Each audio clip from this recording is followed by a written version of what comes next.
నమస్కారం మాగల్ఫ్ న్యూస్ కి స్వాగతం. ప్రతిరోజు 6 దేశాల తాజా వార్తలు మీకు అందించబడుతున్నాయి.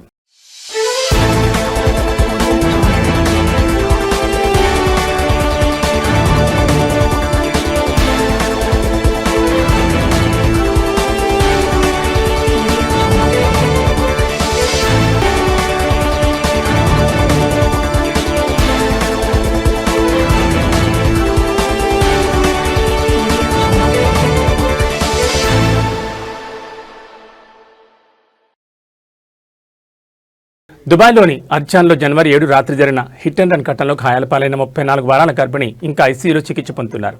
అయితే వైద్యులు ఆమె కడుపులోని బిడ్డను కాపాడగలిగారని ఆమె భర్త తెలిపారు. 30 ఏళ్ల అస్తా కన్వర్ ప్రస్తుతం ఇంటెన్సివ్ కేర్ యూనిట్లో చికిత్స పొందుతోంది. ఈ సంఘటన ఆ రోజున రాత్రి 11:30 ప్రాంతంలో జరిగింది. ఆస్తా మరియు ఆమె భర్త ఓజస్వి గౌతమ్ దుబాయ్ ల్యాండ్లోని అర్జాన్లోని సెంట్రల్ పార్క్ సమీపంలో ఉన్న తమ ఇంటి దగ్గర నడుచుకుంటూ వెళ్తుండగా ఈ ఘటన జరిగింది. ఒక కారు వన్ వే రోడ్లోకి తప్పక ప్రవేశించి అకస్మాత్తుగా వెనక్కొచ్చి తమను ఢీకొట్టి వేగంగా వెళ్లిపోయిందని ఆ దంపతులు తెలిపారు. కాగా ఆస్థా త్వరగా కోలుకోవాలని ఆకాంక్షిస్తూ పలువురు సోషల్ మీడియాలో పోస్టులు పెడుతున్నారు. సంఘటన చాలా వేగంగా జరిగిందని, ఆ వాహనం రిజిస్ట్రేషన్ నెంబర్ గుర్తులేదని, అది ఒక సెడాన్ కార్లా కనిపించిందని ఓజస్వి చెప్పారు. పోలీసులు మరియు అంబులెన్స్ సిబ్బంది నిమిషాల్లోనే అక్కడికి చేరుకుని అత్యవసర చికిత్స ప్రారంభించారని ఆయన అన్నారు. తల్లి బేబీ ప్రాణాలతో బయటపడడం అద్భుతమని అని అన్నారు.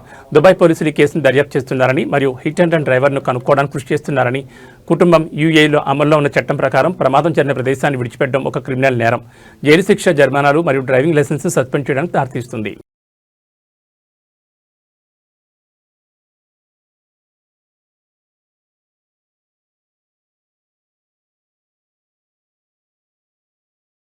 Saudi Arabia transport general authority ఆదివారం విడుదల చేసిన త్రైమాసిక గణాంకాల బులెటిన్ ప్రకారం 2025 4వ త్రైమాసికంలో సౌదీ అరేబియాలో రైడ్ హెయిలింగ్ యాప్ల ద్వారా నమోదైన ప్రయాణికుల సంఖ్య 43 మిలియన్లను అధిగమించిందని, ఇది గత సంవత్సరం ఇదే త్రైమాసికంతో పోలిస్తే 54.26% పెరుగుదలని పేర్కొంది. నగరాల్లో రవాణాకు ప్రాధాన్యం పద్ధతిగా రైడ్ హెయిలింగ్ యాప్లపై ప్రజల్లో ఆదరణ పెరుగుతోంది. సౌదీ అరేబియా ప్రాంతాల విషయానికి వస్తే జరిగిన మొత్తం ప్రయాణాల్లో 44.56% వాటాతో రియాద్ అగ్రస్థానంలో ఉందని అథారిటీ తెలిపింది. ఇక మక్కా 21.89%తో రెండో స్థానంలో, తూర్పు ప్రావిన్స్ 14.20%తో మూడో స్థానంలో, మదీనా 5.94%తో నాలుగో స్థానంలో మరియు ఆసిర్ 3.2%తో ఐదో స్థానంలో ఉన్నాయి. ఆసిర్ తర్వాత అల్ ఖసీం 2.95%తో, తబూక్ 2.39%తో, హైల్ 1.83%తో, జార్జన్ 1.24%తో, నజ్రాన్ 0.67%తో, అల్జౌఫ్ 0.57%తో, ఉత్తర సరిహద్దుల ప్రాంతం 0.32%తో మరియు అల్ బాహా 0.23%తో ఉన్నాయి.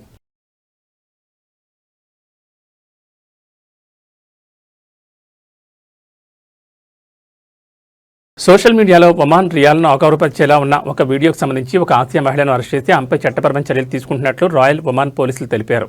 సోషల్ మీడియాలో వైరల్ అయిన వీడియోలో జాతీయ కరెన్సీ నోట్లను అవమానించి మరియు కించపరిచే చర్యలున్నాయని అధికారులు తెలిపారు. విచారణలు మరియు క్రిమినల్ దర్యాప్తుల డైరెక్టరేట్ జనరల్ ఈ ఫుటేజ్ను పర్యవేక్షించి ఆ వ్యక్తిని గుర్తించి కేసును పబ్లిక్ ప్రాసిక్యూషన్కు అప్పగించింది. సోషల్ మీడియా వాడకం ఎటువంటి మినహాయింపుని ఇవ్వదని ఒక ప్రకటనలో స్పష్టంగా హెచ్చరించింది.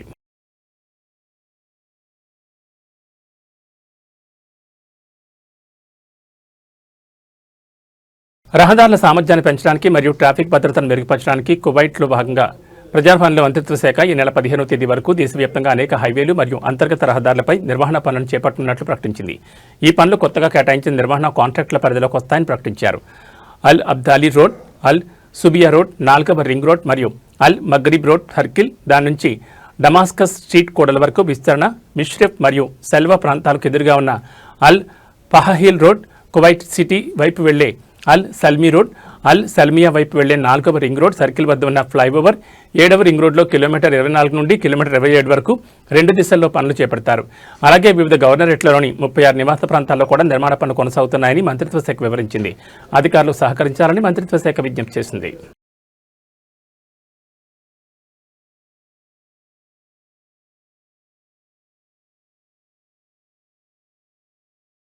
ఖతార్ ప్రజారోగ్య మంత్రిత్వ శాఖ 2026లో 9 మరియు 10వ తరగతి విద్యార్థులకు టెటానస్, డిప్తీరియా మరియు పెట్సిసి వ్యాక్సిన్ వేయనుంది. విద్య మరియు ఉన్నత విద్యా మంత్రిత్వ శాఖ, హమద్ మెడికల్ కార్పొరేషన్ మరియు ప్రైమరీ హెల్త్ కేర్ కార్పొరేషన్తో కలిసి వార్షిక క్యాంపెయిన్ను ప్రారంభించింది.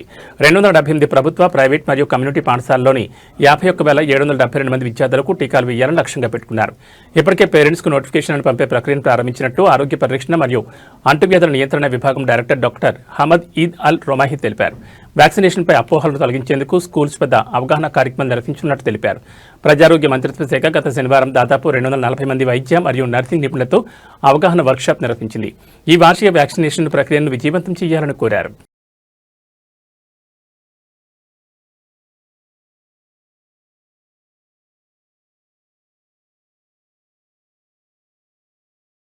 బహ్రెయిన్ పరిశ్రమ మరియు వాణిజ్య మంత్రిత్వ శాఖ మరియు బహ్రెయిన్ వాణిజ్య మరియు పరిశ్రమల ఛాంబర్ మధ్య 49వ సమావేశం నిర్వహించారు. ఈ సమావేశానికి మంత్రిత్వ శాఖ తరపున పరిశ్రమ మరియు వాణిజ్య మంత్రి అబ్దుల్లా బిన్ అదెలో ఫక్రో మరియు ఛాంబర్ తరపున బహ్రెయిన్ వాణిజ్య మరియు పరిశ్రమల ఛాంబర్ డైరెక్టర్ల board chairman Sameer bin Abdullah Nas అధ్యక్షత వహించారు. ప్రభుత్వ మరియు ప్రైవేట్ రంగాల మధ్య సమన్వయం మరియు సహకారాన్ని బలోపేతం చేయడంలో ఉమ్మడి ఆర్థిక కమిటీ కీలక పాత్రను పరిశ్రమ మరియు వాణిజ్య మంత్రి హైలైట్ చేశారు. అటువంటి సహకారం వాణిజ్య రంగానికి మద్దతు ఇస్తుందని మరియు బహ్రెయిన్ అభివృద్ధి లక్ష్యాలను సాధించడంలో దోహదపడుతుందని పేర్కొన్నారు. ఈ సహకార విధానం ప్రభావవంతమైన ప్రభుత్వ ప్రైవేట్ భాగస్వామ్యం యొక్క విజయవంతమైన నమూనాను సూచిస్తుందని, వ్యాపార వాతావరణాన్ని బలోపేతం చేయడానికి మరియు ఉమ్మడి ఆర్థిక లక్ష్యాలను సాధించడానికి ప్రభుత్వ మరియు ప్రైవేట్ రంగాలు కృషి చేయాలని ఆయన సూచించారు.